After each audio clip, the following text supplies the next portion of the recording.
With existing versions of d7x, we've had two different run boxes. And what I mean by that, under the run, we have a run program. And this gives you the option to run a couple of executables or anything that you put in here or browse for, where you can run as default, which is whatever context you're in right now. You can force the current user or force it to run under the local system account. But you can't add any parameters to this, or you can, but they're not likely to work. If you were to say, whatever parameters you wanted to add.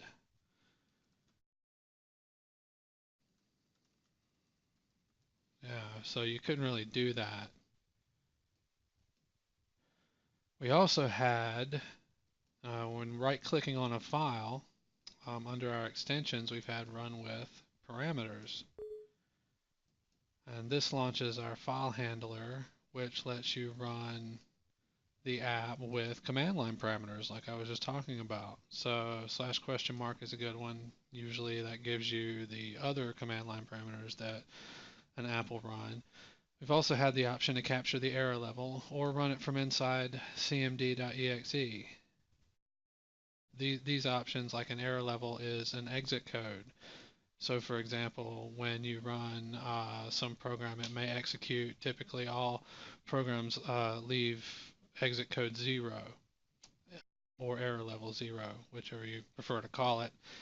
The exit code is typically 0 for most programs, but it also can be, say, 1 or 2 or 255 or something different depending on the execution state of the program. So if the program ran into an error or crashed or just any abnormal exit, there are a couple of antivirus packages that will exit with different error levels depending on if malware was found, etc. In the latest version of d7x, we've brought both of these run dialogues together into one new run box. You'll see that we have our command line arguments option, and we have the option also now to run as current user or run as local system.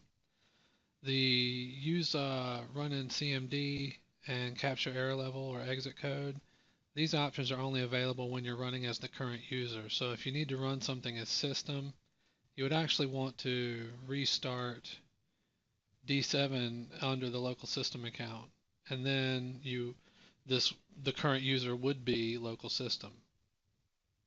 Also, if you restart d7x under the local system account, you'll have the option right here to run de-elevated, which will run it as a regular user and not as local system. And here we'll see that we have the same run program option with the same interface, which is now unified between your various different run options in d7x. Additionally, we also have unified the examine file box. And now previously, well, of course, first I could show you this also has the same run program box. Now previously, when you went to examine file and you open this up, it would open up a new window for each file that you wanted to examine. And now we'll just do a shortcut here to show you how it gets the actual file and not the shortcut. And now we have it in a tabbed interface. This is now unified between our various d7x and functions. So we could examine program file here and open in the same interface.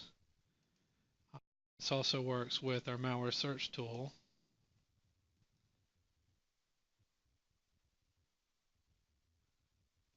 So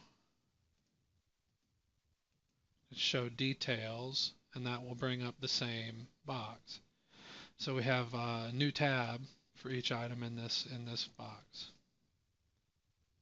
Now there is a particular instance where you will get two windows, and that instance will be If you run the first instance under the local system account, so for example, we have the option to run malware search tool under local system account, and that will bypass a lot of file system and registry permissions. That's generally a good thing. Now, if we run under the local system account,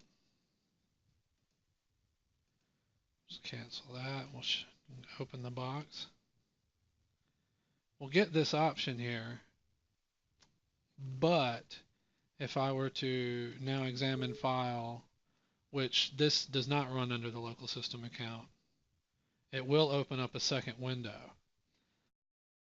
Subsequent items that you open up under each user context will go to that window. So if I open up like a second one from this, it will go to this window.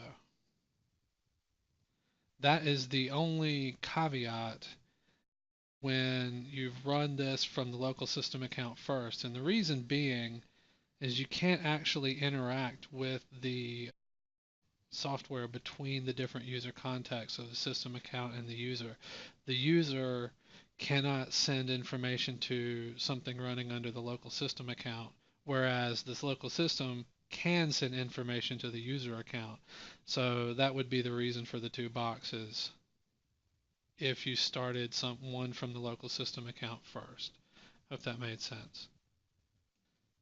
Finally, we have one more feature. When you start d7x, if you hold down the Shift key when you hit the UAC prompt, when you click yes, KillEmAll will start instantly and terminate all non-essential programs. Of course, there are none on this virtual machine to show. This will give you access to KillEmAll without having to start d7x, and this will be good for initially starting on a system when, say, maybe malware is running or such.